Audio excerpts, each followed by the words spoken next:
उज्जैनी के श्री महाकालेश्वर भारत में 12 प्रसिद्ध ज्योतिर्लिंगों में से एक हैं। महाकालेश्वर मंदिर की महिमा का विभिन्न पुराणों में विशद वर्णन किया गया है। कालिदास से शुरू करते हुए कई संस्कृत कवियों ने इस मंदिर को भावनात्मक रूप से समृद्ध किया है। उज्जैन भारतीय समय की गणना के लिए केंद्रीय बिंदु हुआ करता था और महाकाल को उज्जैन का विशिष्ट पीठासीन देवता माना जाता था। समय के देवता शिव अपने सभी वैभव में उज्जैन में शाश्वत शासन करते हैं। महाकालेश्वर का मंदिर, इसका शिखर आसमान में चढ़ता है। आकाश के खिलाफ एक भव्य अग्रभाग अपनी भव्यता के साथ आदिकालीन विस्मय और श्रद्धा को उजागर करता है। महाकाल शहर और उसके लोगों के जीवन पर हावी है, यहाँ तक कि आधुनिक व्यस्तताओं के व्यस्त दिनचर्या के बीच भी और पिछली परंपराओं के साथ एक अटूट लिंक प्रदान करता है। भारत के 12 ज्योतिर्लिंगों में से एक महाकाल में लिंगम स्वयं से पैदा हुआ, स्वयं के भीतर से शक्ति को प्राप्त करने के लिए माना जाता है। अन्य छवियों और लिंगों के खिलाफ जो औपचारिक रूप से स्थापित हैं और मंत्र के साथ निवेश किए जाते हैं, शक्ति। महाकालेश्वर की मूर्ति दक्षिणमुखी होने के कारण दक्षिणा मूर्ति मानी जाती है। यह एक अनूठी विशेषता है जिसे तांत्रिक परंपरा द्वारा केवल 12 ज्योतिर्लिंगों में से महाकालेश्वर में पाया जाता है। महाकाल मंदिर के ऊपर गर्भगृह में ओंकारेश्वर शिव की मूर्ति प्रतिष्ठित है। गर्भगृह के पश्चिम, उत्तर और पूर्व में गणेश, पार्वती और कार्तिकेय के चित्र स्थापित हैं। दक्षिण में नंदी की प्रतिमा है।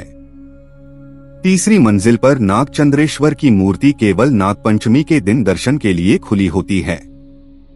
महाशिवरात्रि के दिन मंदिर के पास एक विशाल मेला लगता है और रात में पूजा होती है। भोलेनाथ की नगरी उज्जैन हमेशा से ही कालगणना के लिए बेहद उपयोगी एवं महत्वपूर्ण मानी जाती रही है। देश के नक्शे में यह शहर 23.9 डिग्री उत्तर अक्षांश एवं 74.75 अंश पूर्व रेखांश पर स्थित है। इतना ही नहीं, खुद ऋषिमुनि भी यह मानते आए हैं कि उज्जैन शून्य रेखांश पर स्थित है। कर्क रेखा भी इस शहर के ऊपर से गुजरती है। इसके अलावा उज्जैन ही वह शहर है जहां कर्क रेखा और भूमध्य रेखा एक दूसरे को काटती है। इस प्राचीन नगरी की इन्हीं विशेषताओं को ध्यान में रख कालगणना, पंचांग निर्माण और साधना के लिए उज्जैन को सर्वश्रेष्ठ माना गया है। यही वजह है कि प्राचीन समय से ज्योतिषाचार्य यहीं से भारत की काल गणना करते आए हैं। काल की गणना की वजह से ही यहाँ के आराध्य भगवान शिव को महाकाल के नाम से जाना जाता है। हम सभी ने बचपन से पढ़ा है कि हमारी पृथ्वी गोलाकार है, लेकिन जब भी बात इसके केंद्र बिंदु की आती है तो लोग अक्सर सोच में पड़ जाते हैं। ऐसे में अगर हम आपसे यह कहे कि मध्य प्रदेश का शहर उज्जैन ही पृथ्वी का केंद्र बिंदु है, तो क्या आप इस पर यकीन करेंगे? दरअसल ऐसा हम नहीं बल्कि खुद खगोल शास्त्री मानते हैं। खगोल शास्त्रियों के मुताबिक मध्य प्रदेश का यह प्राचीन शहर धरती और आकाश के बीच में स्थित है। यहाँ तक कि शास्त्रों में भी उज्जैन को देश का नाभि स्थल बताया गया है। वराह पुराण में भी उज्जैन नगरी को शरीर का नाभि स्थल और बाबा महाकालेश्वर को इसका देवता कहा बताया गया है। उज्जैन स्थित महाकाल मंदिर का पौराणिक महत्व भी है। इस मंदिर को लेकर ऐसी मान्यता है कि भगवान शिव ने यहाँ दूषण नामक राक्षस का वध कर अपने भक्तों की रक्षा की थी, जिसके बाद भक्तों के निवेदन के बाद भोले बाबा यहाँ विराजमान हुए थे। यह मंदिर भगवान शिव के 12 ज्योतिर्लिंगों में से तीसरा ज्योतिर्लिंग है।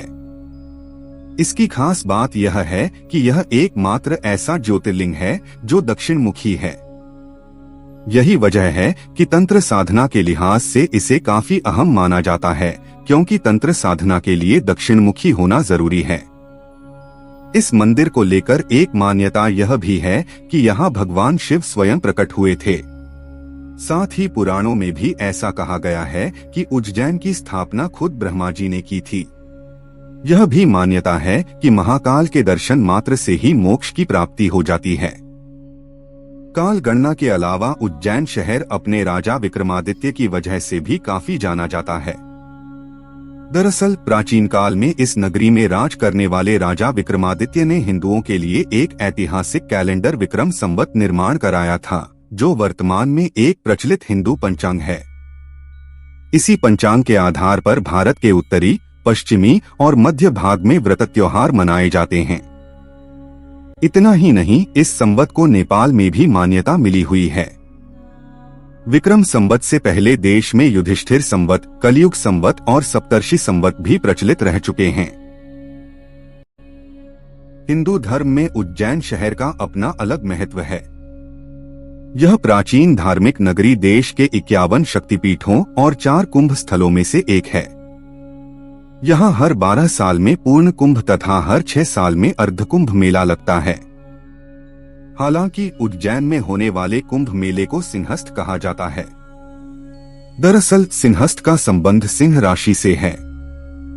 जब सिंह राशि में बृहस्पति और मेष राशि में सूर्य का प्रवेश होता है तो उज्जैन में कुंभ का आयोजन होता है, जिसे सिंहस्थ के नाम से जाना जाता है।